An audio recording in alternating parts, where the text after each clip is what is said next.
नमस्कार दोस्तों, मैं आनंद सर एक बार फिर आपका ऑनलाइन ट्यूटोरियल में स्वागत करता हूं।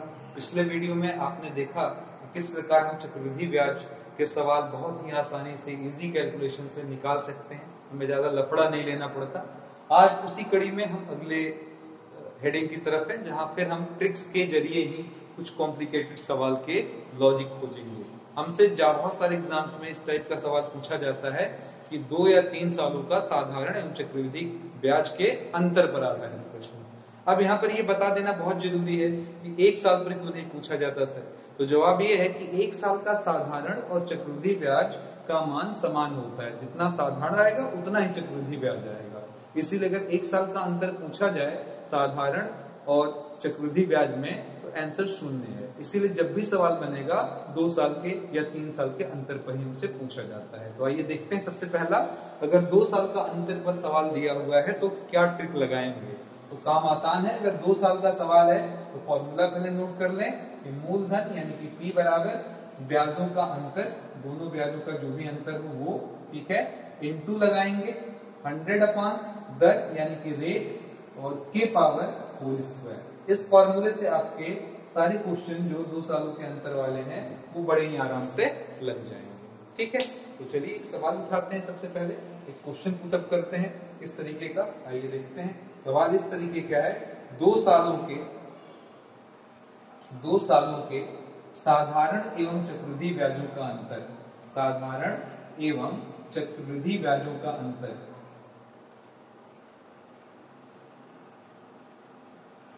ब्याजों का अंतर 768 रुपए है। ध्यान दीजिए 768 रुपए है।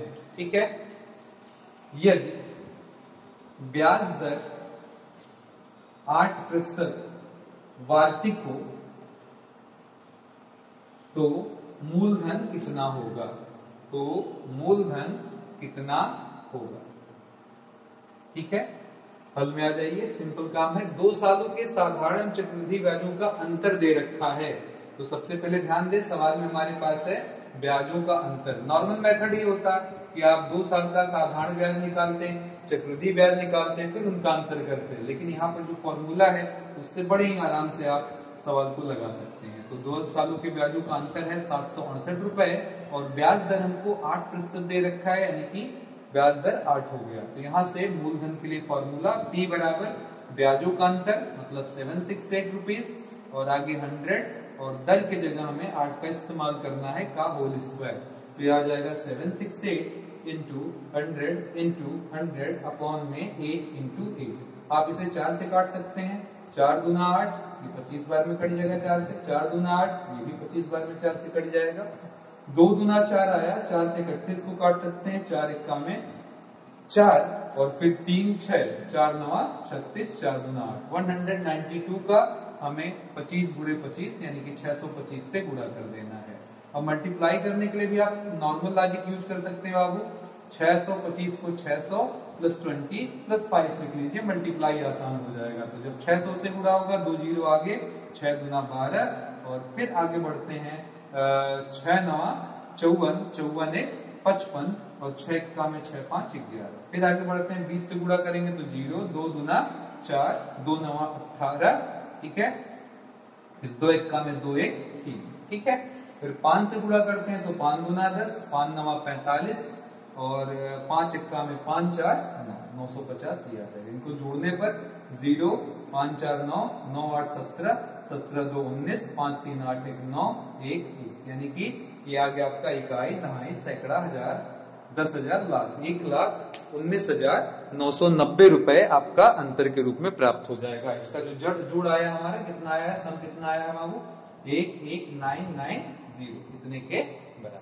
ठीक है, इस तरीके से आप बड़े ही आसानी से सवाल को लगा सकते हैं। चलिए ऐसा ही एक और सवाल देखते हैं। ठीक है,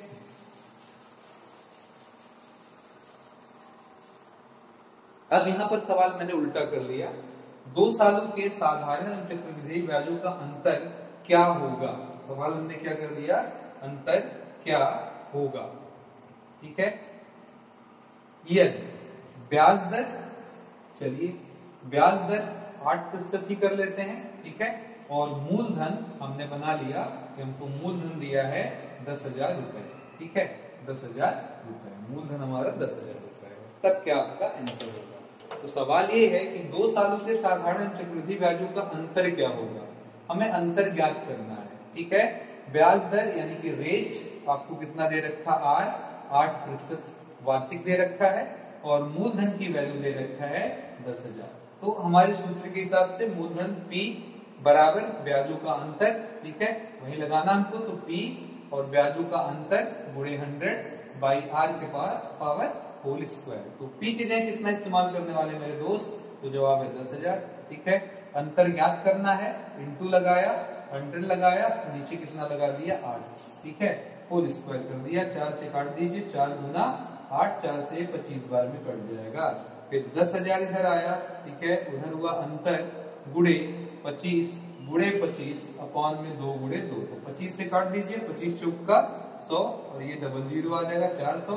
25 से फिर काट देंगे तो 16 बार में कट जाएगा। अब इस पूरे सेक्शन का यहाँ गुणा करा दीजिए, तो बताइए दोनों ब्याजों का अंतर कितना आ जाएगा, तो 16 गुणे 2 गुना 4, 16 चौक का 64, यानी कितने रुपए के बराबर आएगा अंतर ब्याज दर का, सॉरी ब्याजों का अंतर कितना आएगा, तो जवाब होगा 64 रुपीज के पास आएगा सर। 64 रुपए का अंतर होगा 2 सालों के ब्याजों में। क्लियर? तो जैसे आपने 2 साल के लिए काम किया, ऐसे ही हमारे पास 3 सालों का भी सवाल आता है। ठीक है, आइए देखते हैं अगला।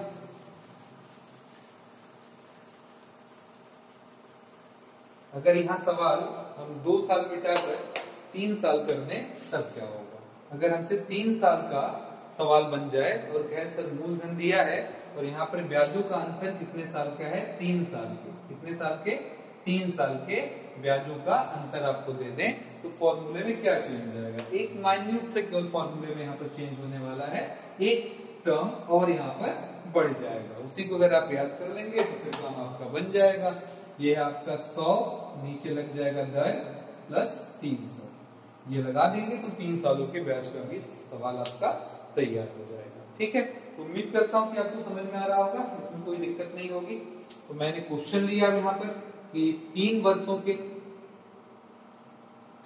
वर्षों के ब्याजों का अंतर, ब्याजों का अंतर, किस ब्याजों का बाबू? 3 वर्ष के साधारण तथा चक्रवृद्धि। अब नोन है इसलिए थोड़ा शॉर्टकट मार दिया मैंने।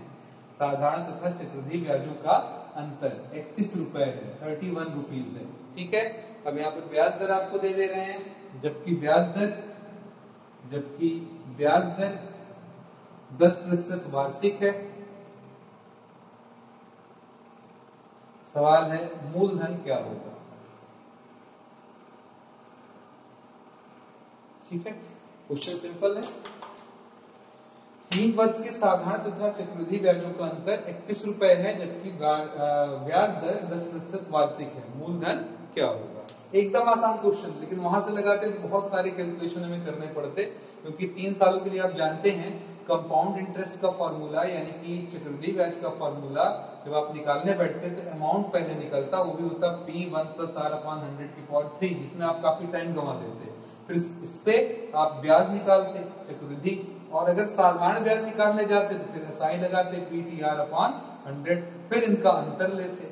उससे अच्छा है कि आपको ये फॉर्मूले याद कर लेने, इससे आपका समय काफी हद तक बच जाता है। चलिए अब यहाँ पर देखते हैं 3 सालों का सवाल है और अंतर कितने के बराबर दे रखा हमारा 31 की। तो 31 है 3 सालों का अंतर, ब्याज दर R है हमारा 10%।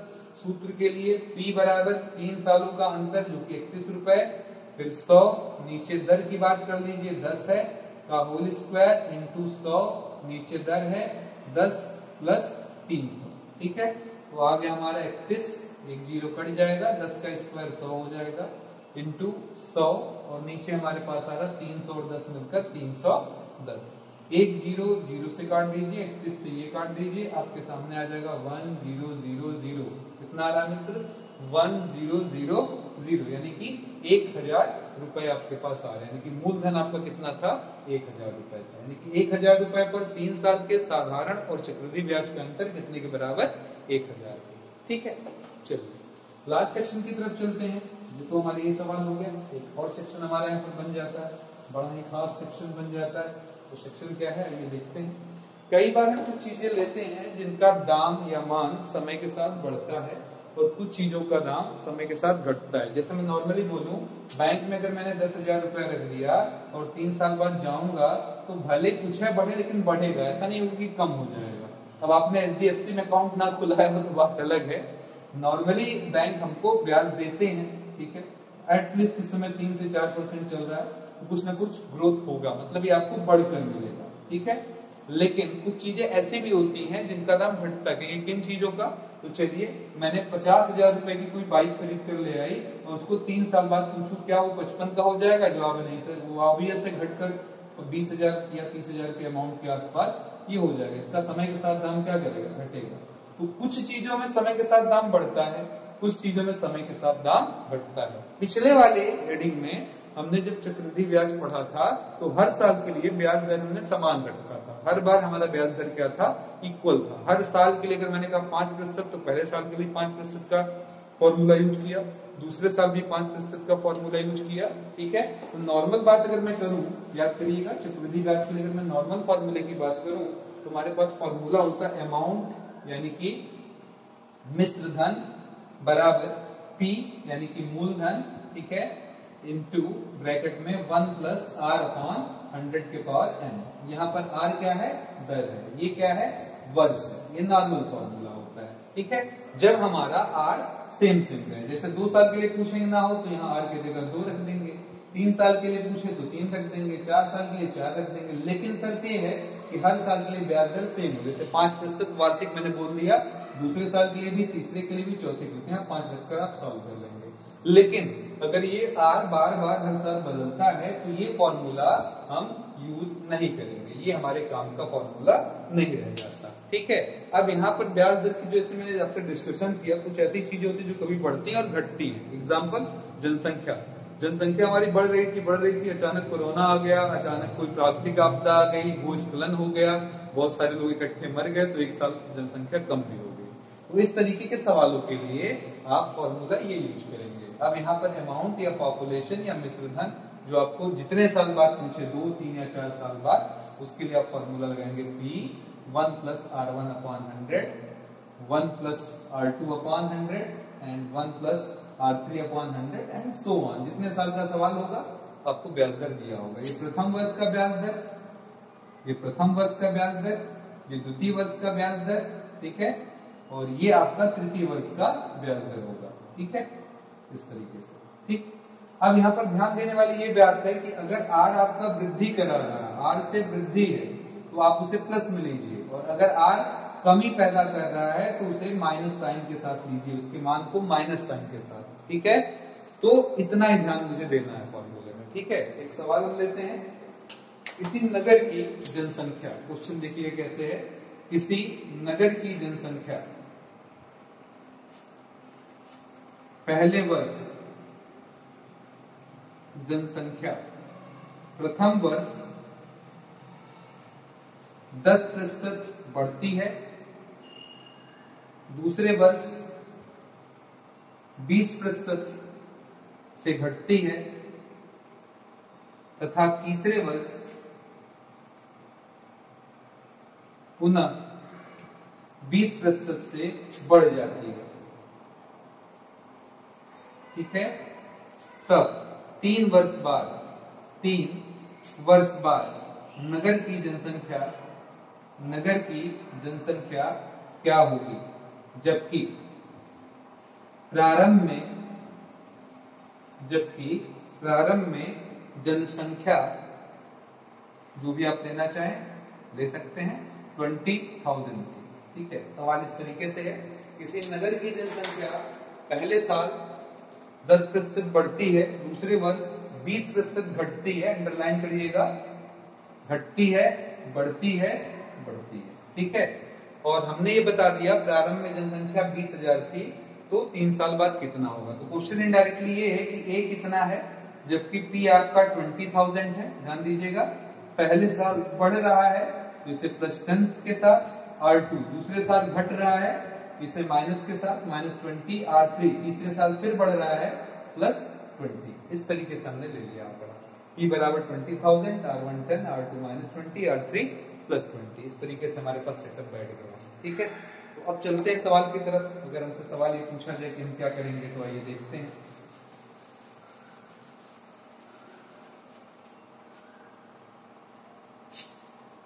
वापस चलेंगे। सवाल लगाने के लिए क्या यूज करेंगे, a बराबर p 1 plus r1 upon 100, 1 plus r2 upon 100, 1 plus r3 upon 100। बोलिए जरा, p के जगह कितना, 20,000, ठीक है, 20,000 जनसंख्या थी। फिर नीचे 1 प्लस 10/100, ठीक है, पहले साल के लिए r1। दूसरे साल के लिए माइनस में 1 माइनस 20 अपॉन 100। तीसरे साल 1 प्लस, इस साल भी बढ़ रही है तो 20/100। बीच में केवल एक बार घटी है जनसंख्या, बाकी हर साल आपकी जनसंख्या ग्रो ही कर रही है। तो चलिए सॉल्व कर लिया जाए। इसे काट देंगे यहाँ से, इसे काटेंगे 20 पंजे 100, इसे काटेंगे 20 पंजे 100। हमारे पास आ गया 20,000 गुड़े 10 1 11/10 गुड़े आगे 5 में से 1 गया 4/5 और 5 1 6 6/5, ठीक है, ये आ जाएगा। एक जीरो से एक जीरो उड़ा दीजिए, ठीक है, 25 बचा हमारे पास। सीधे देखिए 25 से काटेंगे 80 बार में कट जाएगा ये, 8 बार में 200, एक जीरो एक्स्ट्रा है, 80 है। अब इनका गुणा कर लेना हमको, तो कितना आ जाएगा हमारा 80 गुड़े 4 छक्के 24, 24 का 11 से गुणा, तो 24 और 24 ये आ जाएगा 2 6 4 264, आगे जीरो है, यहाँ जीरो लगा दीजिए। 8 से गुणा, 8 चौका 32, 8 6 48, 48 3 51, 8 दूना 16, 16 और 5 21, यानी कि 21,120। जो जनसंख्या आज के 3 साल पहले 20,000 थी, वो 3 साल बाद इन सभी घटनाओं दुर्घटनाओं के बाद 21,120 हो गई। अच्छा, इसी में सवाल ये पूछ लेता कि कितनी वृद्धि हुई, जनसंख्या में कितनी वृद्धि हुई, तो आप देख सकते हैं आज की डेट में 21,120 है और प्रारंभ में कितनी थी 20,000, तो 21,120 से 20,000 घटा दीजिए, ये आपका सेटअप आ जाएगा। मतलब 1120 लोग पहले से अधिक बढ़ चुके हैं। उम्मीद करता हूं ये वीडियो आपको काफी अच्छी लगे, काफी काम में आपका यूज में आए। ये सारे सवाल आपके यूपीपी एसआई एग्जाम में, साथ साथ एसएससी में बहुत हद तक पूछे जाते हैं। कई बार इनके सवाल आए हुए हैं। आपकी प्यारी कमेंट्स, आपके प्यारे सुझाव सलाह की हमें आवश्यकता है, तो कमेंट बॉक्स में इन्हें देते रखिए, ताकि हम आगे की कड़ी भी जारी ऐसे ही रखते रहें। मिलते हैं अगले वीडियो में, तब तक के लिए जय हिंद जय भारत।